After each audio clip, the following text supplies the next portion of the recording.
இயேசு எப்போதும் குழந்தைகளை விசேஷ அன்புடன் பார்த்தார். ஏன் தெரியுமா?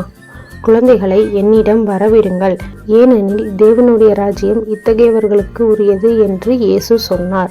நீங்கள் சிறு பிள்ளைகளைப் போல ஆகாவிட்டால் ராஜ்யத்தில் நுழைய முடியாது என்று இயேசு கற்று தந்தார்.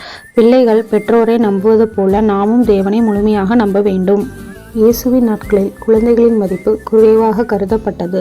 ஆனால் இயேசு அவர்களை அன்புடன் வரவேற்று அவர்களின் கண்ணியத்தையும் மதிப்பையும் உலகிற்கு காட்டினார். ஒரு சிறு பிள்ளை தடுத்து விடப்பட்டால் அல்லது தவறான பாதையில் செலுத்தப்பட்டால் அது மிகவும் பெரிய பாவம் என்று இயேசு எச்சரித்தார்.